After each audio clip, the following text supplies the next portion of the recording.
Agustin Laviana.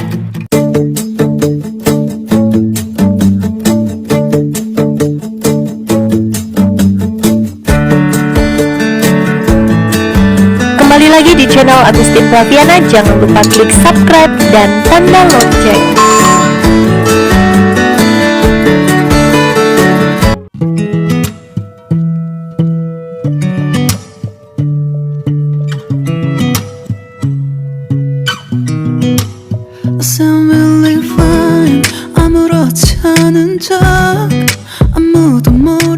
Halo anak-anak, di sesi kali ini kita akan membahas tentang kaidah kebahasaan teks hikayat.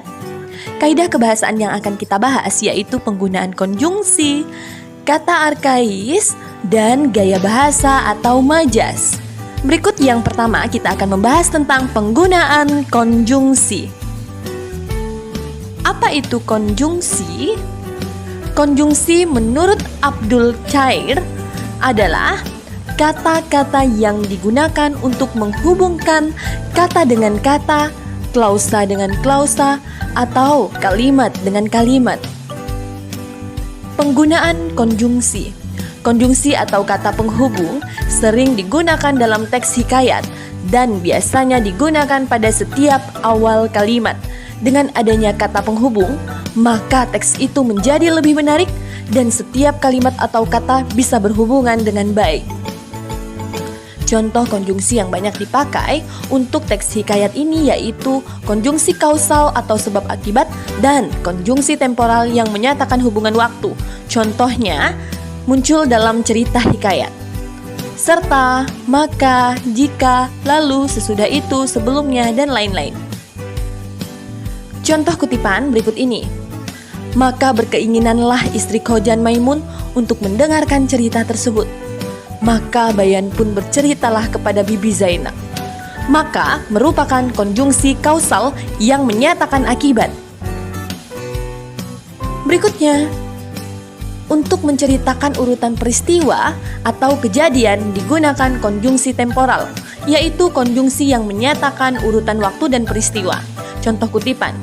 Sebelum ia pergi, berpesanlah dia pada istrinya. Lalu Bibi Zainab pun pergi mendapatkan Bayan yang sedang berpura-pura tidur. Kata lalu dan kemudian merupakan konjungsi temporal. Berikutnya penggunaan kata arkais. Kata arkais menurut Kamus Besar Bahasa Indonesia, kata arkais dapat diartikan sebagai sesuatu yang memiliki hubungan dengan masa lalu dengan ciri-ciri kuno dan tua. Bahkan bisa diartikan sebagai kata-kata yang tidak lazim digunakan dan sudah tidak digunakan pada zaman sekarang. Penggunaan kata arkais dalam karya seni ini ternyata juga mampu menghidupkan kembali kosakata yang banyak dalam bahasa Indonesia agar semakin dikenal oleh pemuda-pemudi pada zaman sekarang. Contoh, dia berdiri berdegap seakan takut akan apa yang ada di depannya.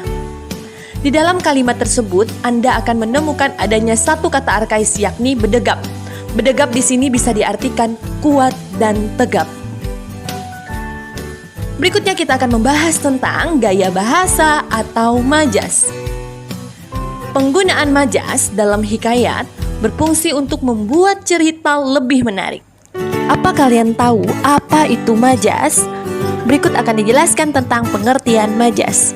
Majas atau gaya bahasa adalah bahasa kiasan yang digunakan untuk mempercantik susunan kalimat yang bertujuan menimbulkan kesan imajinatif serta mampu menciptakan efek-efek tertentu baik itu melalui lisan atau tertulis untuk pembaca atau pendengar. Majas-majas yang sering digunakan dalam teks hikayat yaitu majas antonomasia, metafora, dan hiperbola serta simile.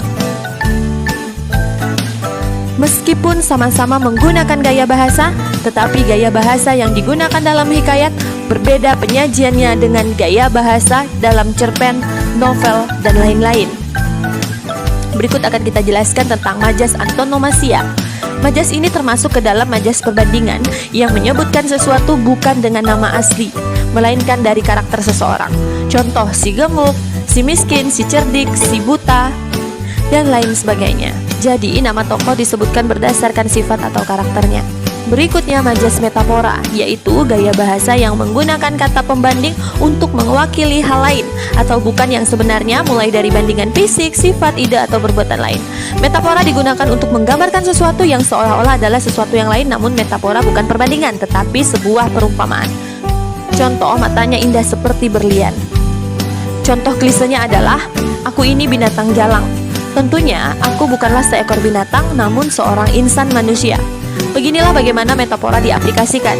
Aku membandingkan dirinya sendiri dengan binatang yang merupakan makhluk yang tidak seperti pemikiran dan emosi manusia. Bandingkan jika potongan larik puisi Chairil Anwar tersebut menggunakan kata lugas atau apa adanya. Berikut ini. Aku seorang manusia yang hina dan tidak tahu malu. Betapa tidak efektif dan lemahnya larik tersebut.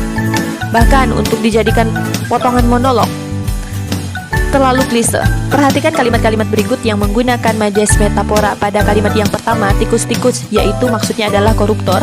Raja Kelana merupakan matahari dan tangan kanan artinya orang yang menjadi kepercayaan. Berikutnya, penggunaan majas hiperbola. Majas hiperbola adalah gaya bahasa yang melebih-lebihkan atau membesar-besarkan kenyataan yang sebenarnya. Contoh, air matanya menganak sungai. Tentunya, sebanyak apapun seseorang mengeluarkan air mata, tidak mungkin sebanyak air sungai, apalagi sungainya yang bisa beranak. Berikutnya, kita akan mendengarkan penjelasan tentang majas simile. Majas simile adalah majas yang menggunakan kata pembanding langsung untuk menyatakan sesuatu yang lain. Kalau begitu, apa bedanya dengan metafora? Simile melakukan perbandingan secara eksplisit atau langsung dengan menggunakan kata penghubung seperti bagaikan, laksana, bak, mirip, seperti, dan lain sebagainya. Demikian tadi penjelasan tentang kaidah kebahasaan teks hikayat. Semoga apa yang Bu Agustin jelaskan dapat membantu kalian untuk belajar di rumah.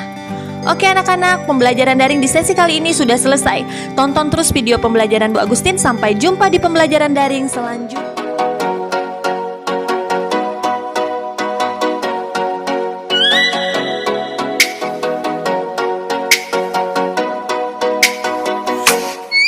Oh, let me up with a bright